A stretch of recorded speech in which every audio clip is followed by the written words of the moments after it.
बच्चों, फिर शाहिद ने गिलास लेकर पानी पिया ही था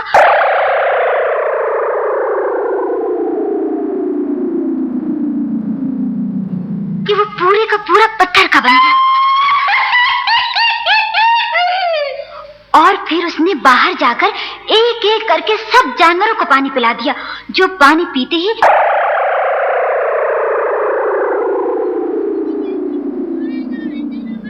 सब के सब पत्थर के बन गए।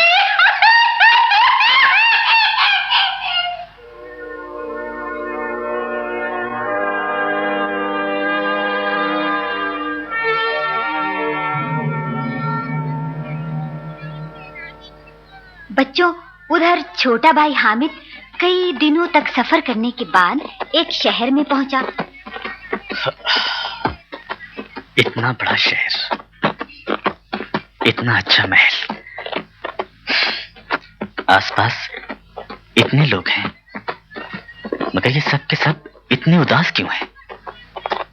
कोई किसी से बात क्यों नहीं करता? उसने जब वजह मालूम करनी चाहिए तो किसी ने भी जवाब नहीं दिया।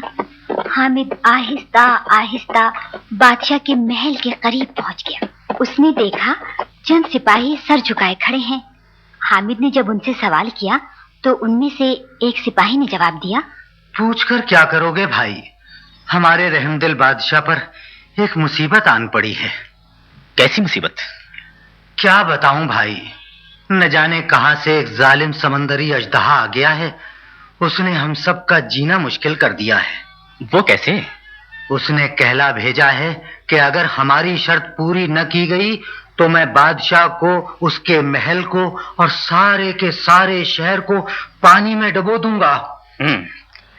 उसकी शर्त क्या है? ये न पूछो भाई, कहते हुए दिल दहलता है। अरे भाई बताओ तो सही। समंदरी अजदहा बादशाह की इकलौती शहजादी मैजबी की कुर्बानी मांगता है। अरे मगर तुम सब मिलकर उसको मार क्यों नहीं देते?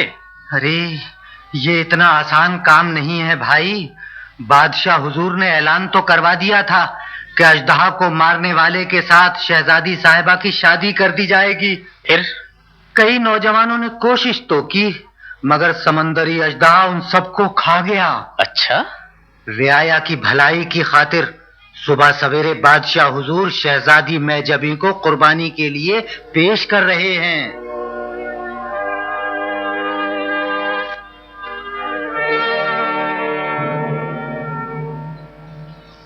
बच्चों, हामिद ने जैसे ही ये सुना वो सीधा एक लोहार की दुकान पर पहुंचा। भाई लोहार, मुझे 2 मुंह वाली एक बड़ी सी तलवार चाहिए। इस काम के लिए मुसाफिर? ये तो कल ही मालूम होगा। तुम जल्दी से तेज धार वाली तलवार बना दो।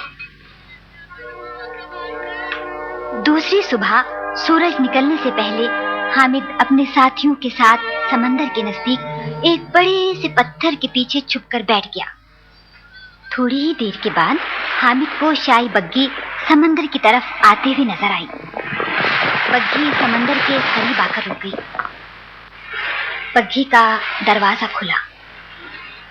शहजादी मैजबी उतरी। हामिद की नजर जैसे ही उस पर पड़ी, वो उसकी खूबसूरती देखकर दंग रह गया। हामिद शहजादी को पहले ही नजर में पसंद करने लगा और उसने फौरन ही फैसला कर लिया कि वो शहजादी की जिंदगी हर कीमत पर बचाएगा। शहजादी मैजबी 2 कदम चलने के बाद रुकी और उन्होंने कोचवान से कहा,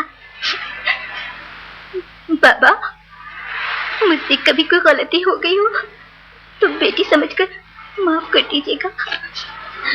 ऐसा न कहिए शहजादी साहिबा, हम सब का दिल तो पहले ही हमसे चूर है। बादशाह सलामत को अपने आवाम से न जाने कैसी मोहब्बत है जो आप जैसी नेक दिल शहजादी को कुर्बान कर रहे हैं। खुदा हाफिज बाबा, खुदा हाफिज। खुदा हाफिज। अल्लाह आपकी मदद करे शहजादी साहिबा। और मैजबी धीरे धीरे समंदर की तरफ बढ़ने लगी। जब पानी के करीब पहुंच गई तो ऊंची आवाज में कहा, समंदरी अजदहे, आजा! शहजादी मैजबी कुर्बानी के लिए हाजिर है। जोर का तूफान आया। चारों तरफ जैसे अंधेरा सा छा गया, तेज हवाएं चलने लगी और एक बहुत ही खौफनाक 3 सरों वाला अजदहा समंदर के अंदर से बाहर निकला। शहजादी महजबी ने आसमान की तरफ देखा और अपनी आंखें बंद कर ली। या अल्लाह, तू ही मेरी मदद कर। या अल्लाह। अजदहे को देखते ही हामिद ने अपने साथियों को इशारा किया और पत्थर के पीछे से निकलकर सामने आ गया।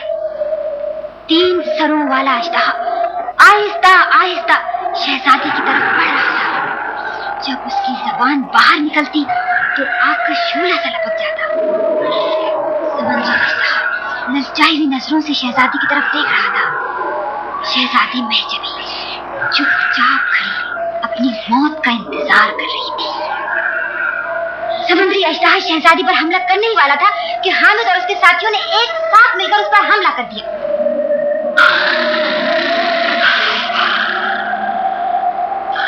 कुत्ते ने लगातार अजदहे की गर्दन पकड़ ली। भेड़िए ने अपने तेज दांत उसके जिस्म में गड़ा दिए, उसका गोश्त नोचना शुरू कर दिया।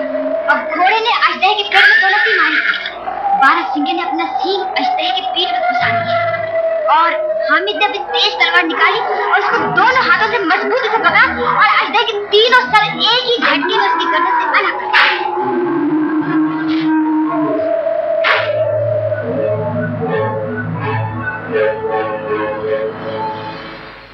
शहजादी महजबी ने जो ये मंजर देखा तो दौड़कर हामिद के पास गई। मैं आपका शुक्रिया कैसे अदा करूं बहादुर नौजवान? इसमें शुक्रिया क्या बात है शहजादी साहबा, ये तो मेरा फर्ज था। आइए ना, आइए मेरे साथ दरबार में चलिए। मैं अब्बा जान को उनका वादा याद दिलाऊंगी। शहजादी की बग्गी शहर में दाखिल हुई और शहर से होती हुई जब महल की तरफ बढ़ने लगी तो लोगों ने शहजादी को बग्गी में मौजूद पाया। सारे शहर में जैसे जिंदगी वापस आ गई।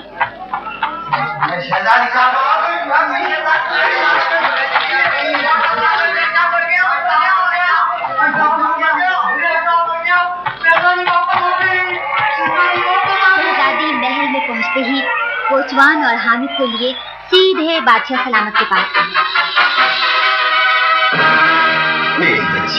मेरी शहजादी, तुम जिंदा हो महजबी। मेरी बच्ची तुम जिंदा हो। हाँ परवीन, हाँ अब्बा हुजूर, वो समंदरी अजदहा मारा गया। कैसे मेरी बच्ची? किसने मारा? कहाँ है वो बहादुर नौजवान? सरकार, ये है वो नौजवान जिसने हमें जालिम अजदहे से निजात दिलाई। शाबाश नौजवान, शाबाश। जाओ, हमारे करीब आओ नौजवान। हम तुम्हारी बहादुरी से बहुत खुश हुए। हम अपने वादे के मुताबिक कल ही तुम्हारी शादी अपनी बेटी महजबी से कर देना चाहते हैं। माफी चाहता हूँ बादशाह सलामत, मैं इतनी जल्दी शादी नहीं कर सकता। क्यों नौजवान? मैं अपने बाबा और शाहिद भाईजान को भी इस खुशी में शरीक करना चाहता हूँ। जरूर, हमें मंजूर है। हमें तुम्हारी शर्त मंजूर है नौजवान। जाओ, उन्हें लेकर आओ, हम तुम्हारा इंतजार करेंगे। शुक्रिया बादशाह सलामत। दूसरी सुबह हामिद ने अपने पुराने साथियों को साथ लिया, बादशाह सलामत से इजाजत ली, शहजादी महजबी को खुदा हाफिज कहा और जंगल की तरफ रवाना हो गया। हामिद बरगद के दरख्त के पास पहुंचा। या अल्लाह, पूरा चाकू संग से भर गया। मालूम होता है भाई शाहिद किसी बहुत बड़ी मुसीबत में फंस गए।